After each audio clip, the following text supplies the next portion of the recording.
Hello everyone, this is doctor Ashraf इमाम। आज हम लोग बात करेंगे बीटी टॉक्सिन के बारे में। बीटी टॉक्सिन क्या है? एक बैक्टीरिया है बेसिलस थुरिनजेनेसिस।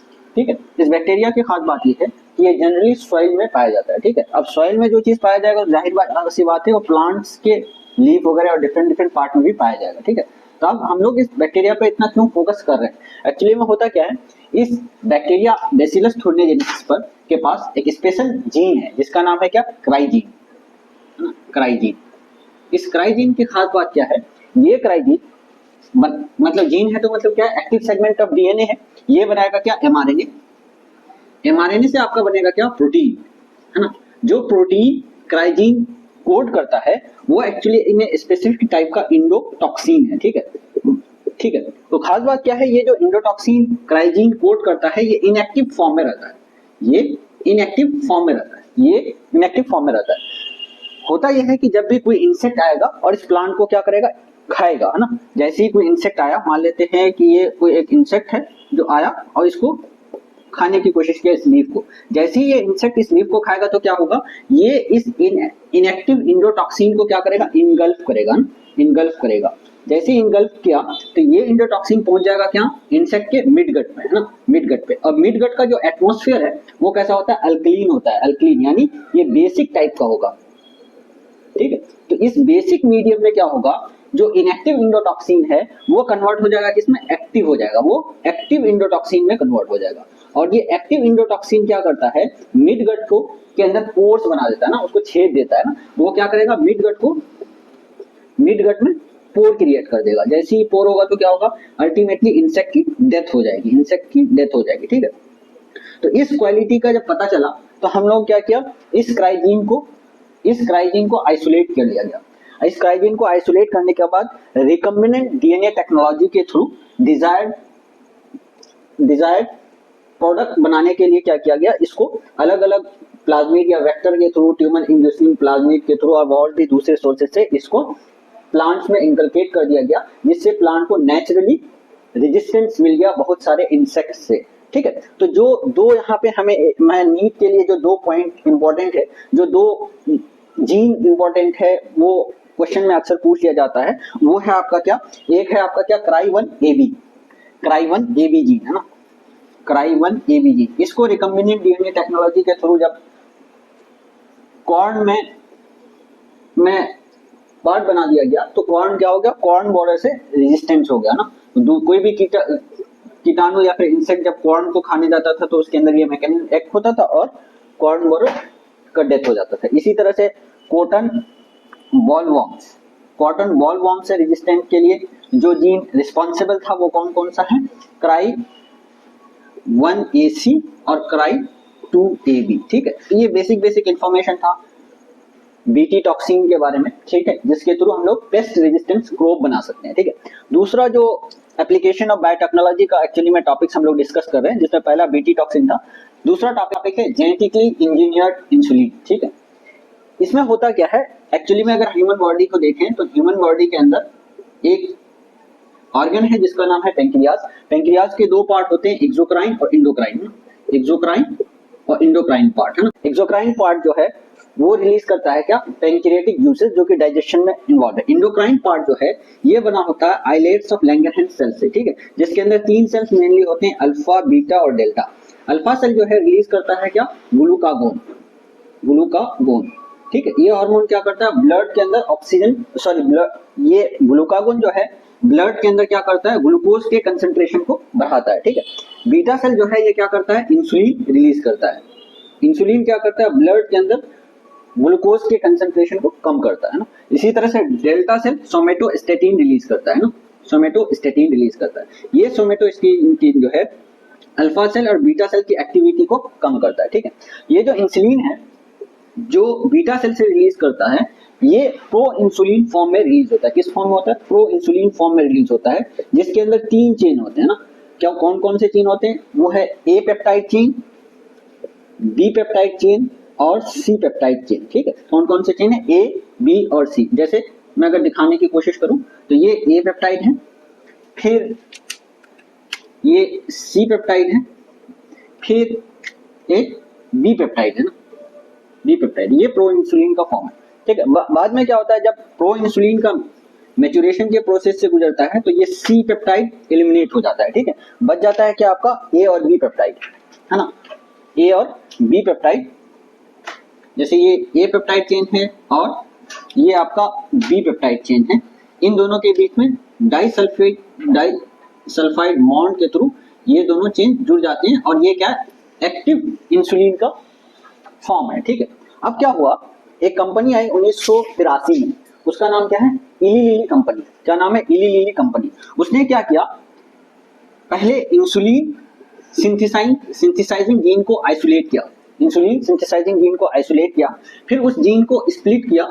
ठीक है, स्प्लिट किया किसमें, स्प्लिट किया जो एक पार्ट वो पार्ट जो कि ए चेन को रिलीज सिंथेसाइज कर रहा था, दूसरा वो पार्ट जो क्या कर रहा था, बी पार्ट को, बी पेप्टाइड को सिंथेसाइज कर रहा था। ठीक है, इन दोनों को आइसोलेट करने के बाद इली लिली कंपनी ने क्या किया, कौन सी कंपनी थी, इली लिली कंपनी। और ये कब किया, जब इंडिया सबसे पहली बार वर्ल्ड कप जीती थी 1983 में। ठीक है, तो उसके बाद क्या किया, ये दोनों जीन को आइसोलेट करने के बाद इन दोनों जीन को रिकम्बिनेंट फॉर्म में, रिकम्बिनेंट डीएनए बनवाया। ठीक है, इससे जैसे ये ए चेन सिंथेसाइजिंग प्लाज्मिड हो गया, है ना, और दूसरा बना लिया क्या, B chain synthesising plasmid, B chain synthesising plasmid. ठीक है, इसके बाद क्या किया, इनका ट्रांसफॉर्मेशन कराया, है ना, ट्रांसफॉर्मेशन कराया दोनों का, ए चेन सिंथेसाइजिंग रिकॉम्बिनेंट जीन को भी।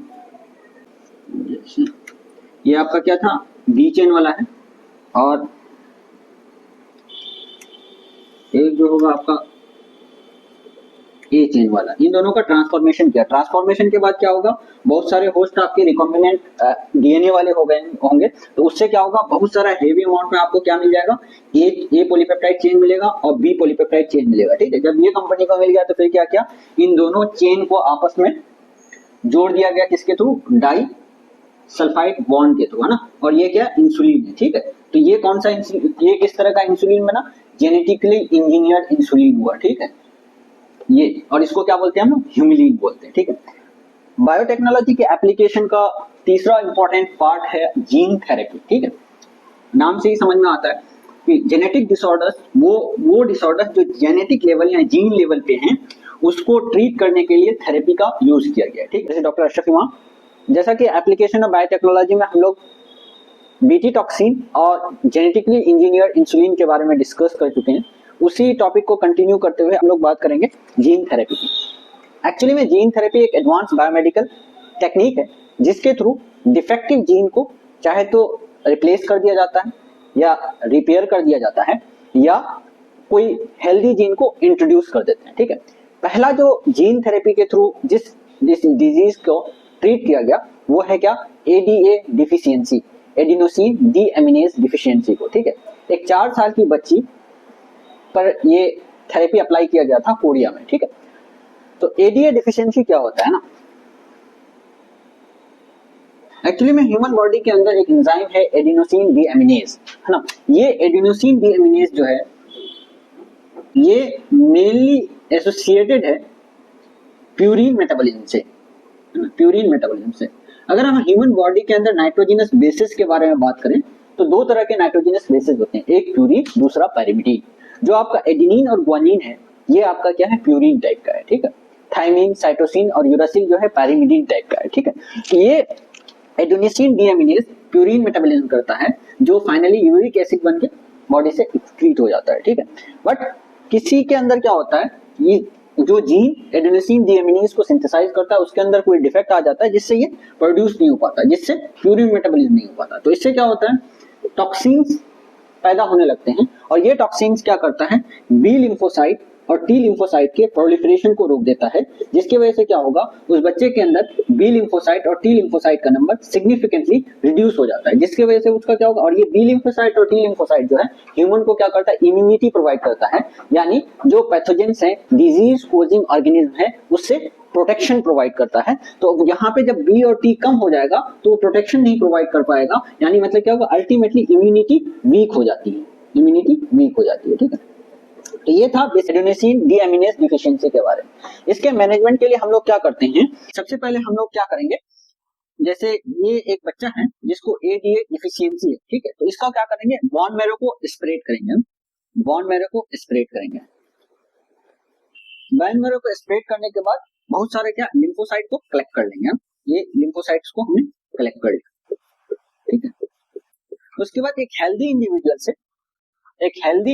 से क्या लिया हमने, बोन मैरो, मतलब जो हेल्दी इंडिविजुअल था उसके बोन मैरो या फिर कहीं से भी हम लोगों ने क्या किया, हेल्दी जीन को आइसोलेट किया, हेल्दी जीन को आइसोलेट कर दिया, ठीक है। इसका आइसोलेट करने के बाद हम लोग क्या करते हैं, इसका रिकम्बिनेंट डीएनए बनाएंगे, और जो यहाँ पे रिकम्बिनेंट डीएनए का जो वेक्टर होगा वो क्या होगा आपका, रेट्रोवायरस, है ना, ये रेट्रोवायरस क्या वेक्टर का काम करेगा, ठीक है। अब ये जो आपने लिम्फोसाइट्स कलेक्ट किया था इसको क्या करते हैं, इस रेट्रोवायरस से इन्फेक्ट कर देंगे हम।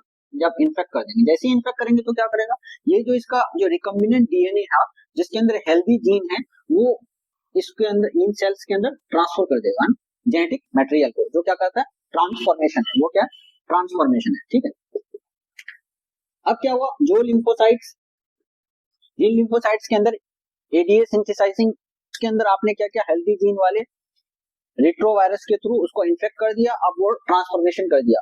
अब क्या करेंगे, हम इसको कल्चर कर लेंगे, इनको कल्चर कर लेंगे, कल्चर करने के बाद क्या करेंगे, इस जो लिम्फोसाइट बना था उसको आईवी ट्रांसफ्यूज कर देंगे, ठीक है। तो ये मैनेजमेंट है ये डिफिशियंसी, एडेनोसिन डीएमिनेज डिफिशियंसी का, ठीक है। तो इसका मैनेजमेंट हम लोग बेसिकली अलग अलग तरीके से कर सकते हैं। पहला तो ये है कि बोन मैरो को ट्रांसप्लांट कर दीजिए, ठीक है, ये भी परमानेंट नहीं। दूसरा क्या है, जो एंजाइम रिप्लेसमेंट थेरेपी कर दीजिए, यानी सीधे सीधे एडेनोसिन डीएमिनेज एंजाइम देते हैं।